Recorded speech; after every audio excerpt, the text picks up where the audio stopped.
Well, what we've got here, Nellie, is a surefire bestseller, and it won't cost us a dime for royalties. All of these poems are in the public domain. I thought public domain meant something about the government having the right to seize your property. No, that's eminent domain, sweetie. Oh. Now, I think I've got the perfect title for this anthology of old-fashioned verses.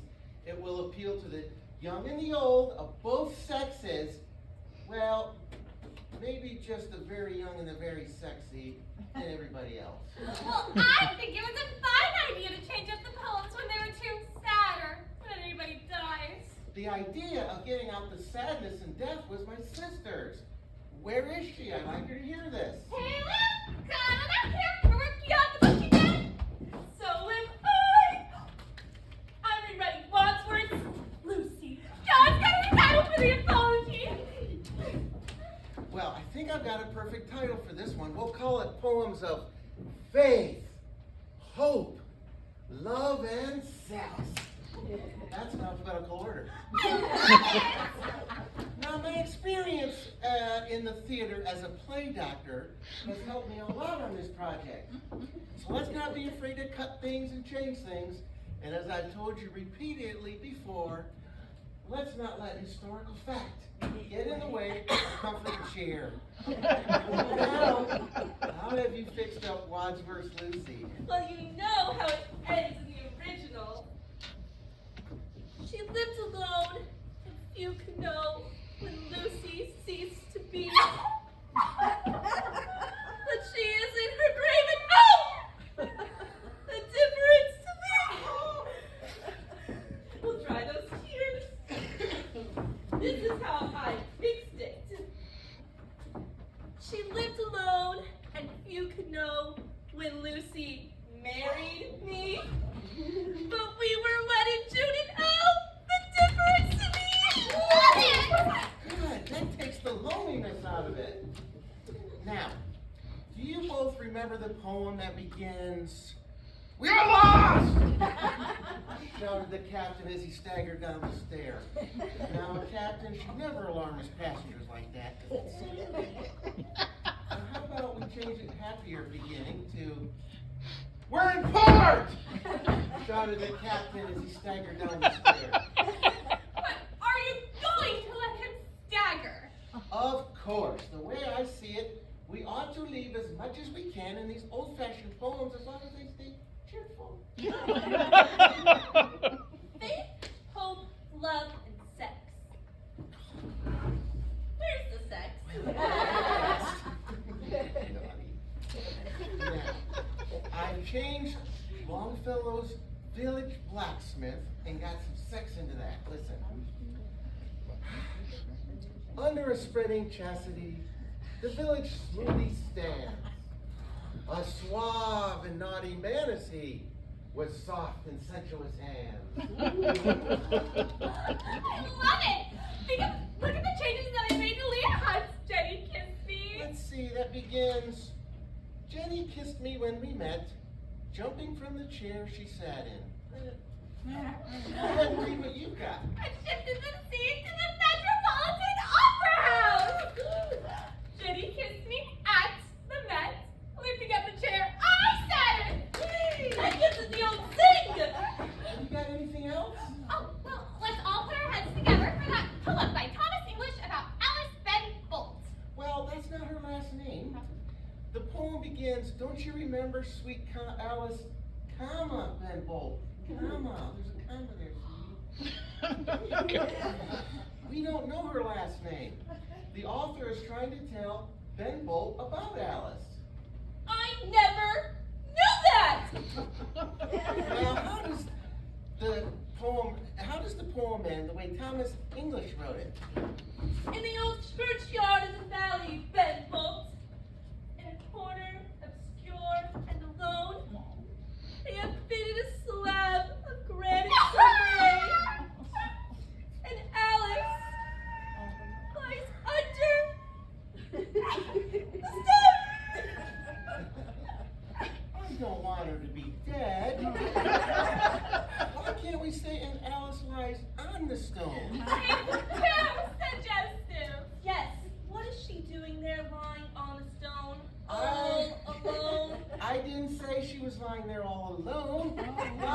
battles don't lie alone in cemeteries.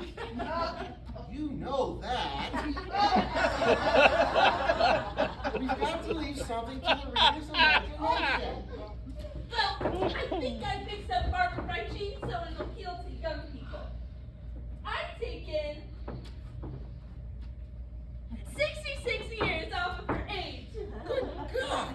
How old is she in the Whittier poem? In the original, it goes like this. Up rolls Barbara Frenchie Ben, oh, down by her 80 years and 10. This is how I fixed it. There stood Barbara at the door, blonde and only 24. And now she's got sex appeal. I love it. Now, I thought I've got the perfect beginning to Tennyson's Beautiful Evelyn Hope is Dead. I think it's Browning, not Tennyson's, but I'm not sure. We don't know it, sweetie. Let's just change it. We don't have time to check on everything. Let's just sign it, Tennyson Browning. How does the new line go? Well, instead of Beautiful Evelyn Hope is Dead, let's change it to Beautiful Evelyn Hope is Getting Better. There's the lunch bell. But we must do something about Poe's despondent Raven. He's always croaking, nevermore, quoth the Raven, nevermore. Is there no balm in Gilead? Quoth the Raven, nevermore. And you have an inspiration, Lou. What if we made it a robin instead of a raven? No, that's going a little too far. Let's keep the Raven and make you more optimistic. Oh, I think I've got it. How? Is there no balm in Gilead? Now that balm is spelled B-A-L-M. Let's change it to B-O-M-B. Like this. Give me the Gilead line, Nellie. Is there no balm in Gilead? Quoth the Raven, no more war!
Walter Mitty lives in every town and city in our land. You have met him many times, middle-aged, married, and not with long ago and far away. He is the wanderer in the crowd, the silent daydreamer, the fellow that stares out at sea long after the ship has sailed. Right now, he is driving his wife to the hairdressers in Waterbury, Connecticut, or part of him is anyway. That plane is flying so low. Oh, they always fly so low. Why do they have to fly so low? It's a Navy plane, an 8-engine bomber. What a great plane.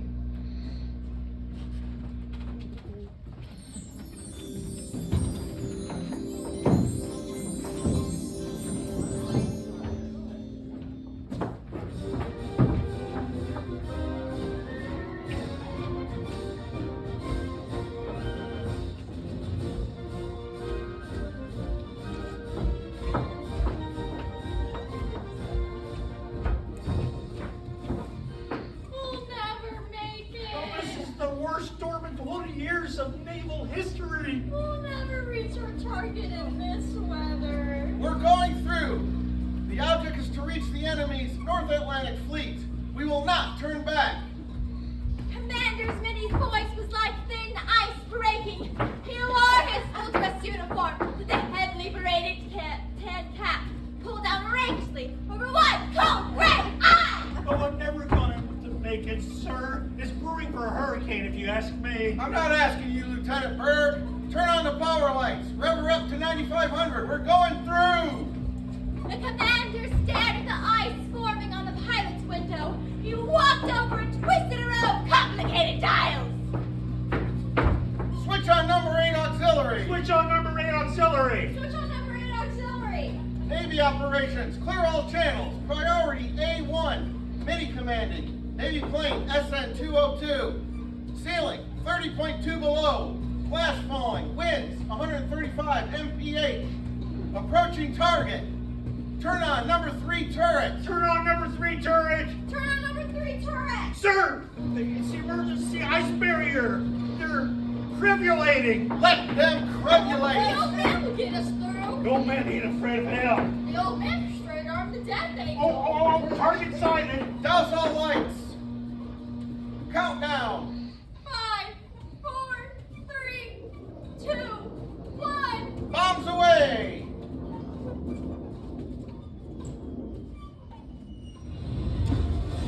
Target obliterated, sir. Mission accomplished. Now, rev her up to 9,800.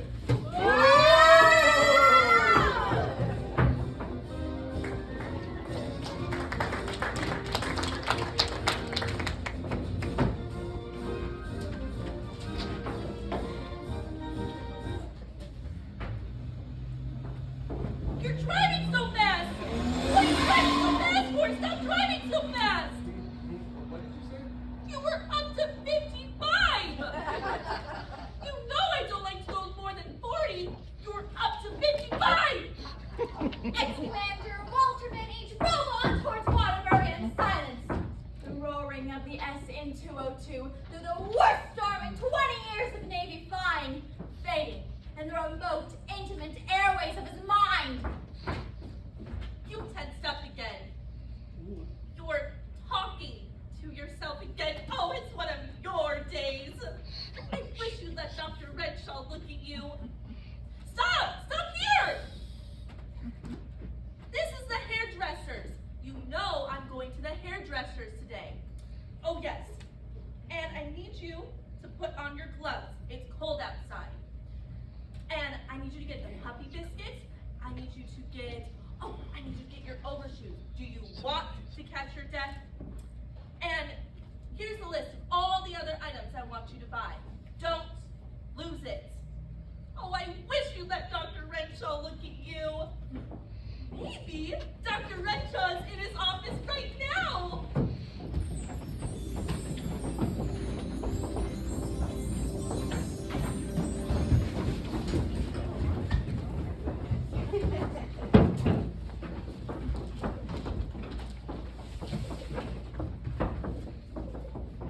Oh, Dr. Mitty, we're so glad you could make it. It's the Millionaire Baker. Well, he's been to Camilla. The good friend of the president's?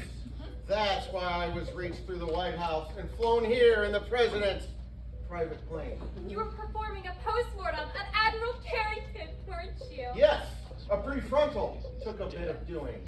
Well, this is Dr. Renshaw. So glad to see you. Glad you were able to make it, Dr. Mitty. We're having a devil of a time. Complications. Fractional deviation. Well, yes, how in heaven's name did you know that?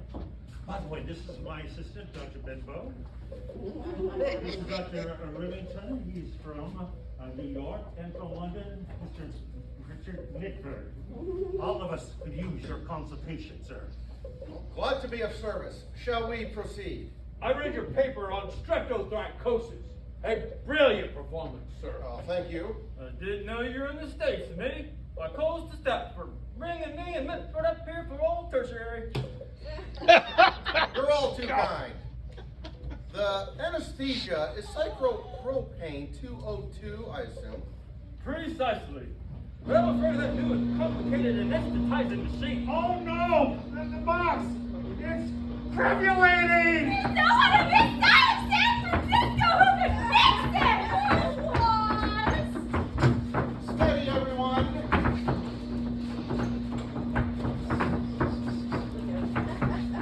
Give me a fountain pen, somebody.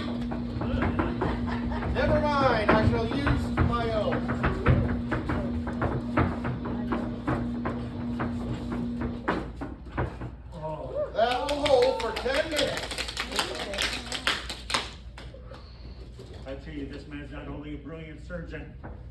mechanical marvel as well.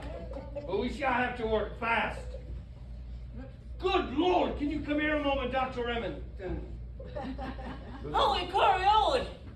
Coriolis has set in. What did Dr. Remington say, nurse? Dr. Mitty, will you please, sir, please take over. Well, if you It's insist. almost me home. His life is in your hands, Dr. Mitty. You must take over, Doctor. I'll see what I can do. Ooh. Scalpel.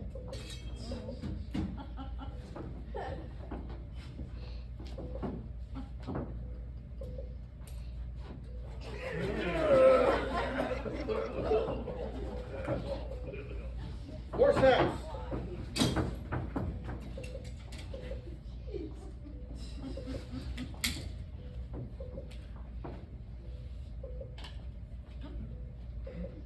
Hemostat.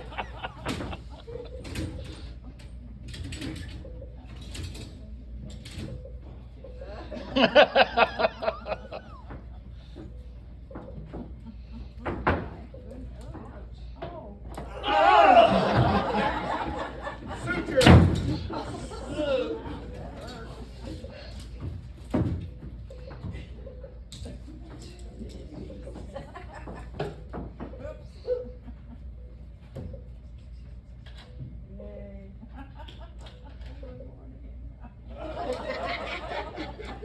Now, bifurcated invertebrator.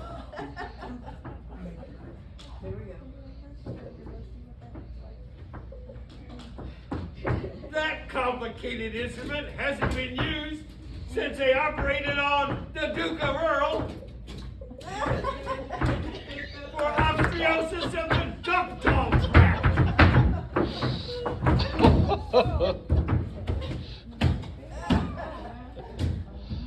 We're going through. The lights are going out. The generator, power generator. Study everyone, I shall operate in the dark. By the sense of touch. Magnificent! Wonderful. A smashing performance, sir! He will sail his yacht again. Magnificent, Dr. Mitty, magnificent. He will take my gloves, nurse.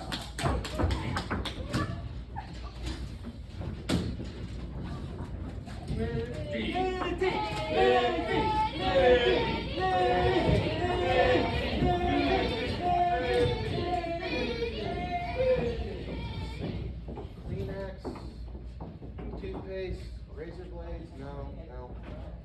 Toothpaste, bicarbonate, carborundum, initiative and referendum. Ladies and gentlemen on the Supreme Court! Over for you. Dolores wasn't there. Dolores is the only hairdresser in the world who understands my hair. Haven't you bought the puppy biscuit next to the moose biscuit? Things close in. What? Did you get the overshoes? I've been thinking. Does it occur to you I'm sometimes thinking? I'm going to take your temperature when I get you home. You wait here. I'll get the puppy biscuit. You'd be sure to get the wrong kinds. Oh, I wish you got your overshoes. It looks like it's going to rain. If you don't take care of yourself, you are sure to catch your death. And for heaven's sake, relax. You look as if you were going to be shot standing there like that.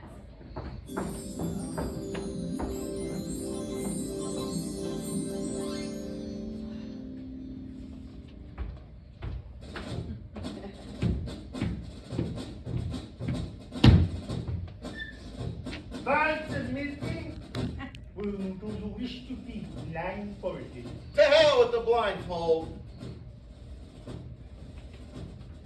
Very well. Mitty, may I have the honor? Honor. It would be an honor to light the last cigarette of the greatest, most clever spy ever.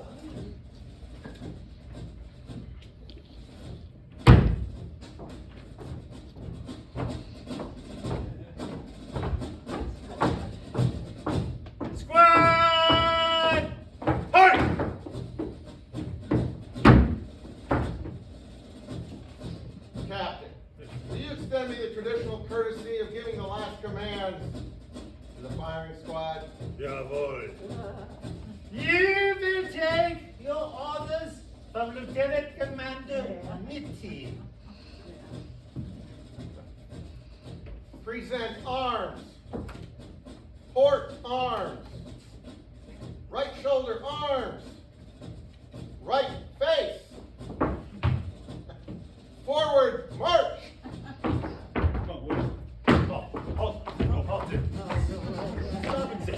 Stoppen Sie der! Idioten! Curse you, Walter Mitty!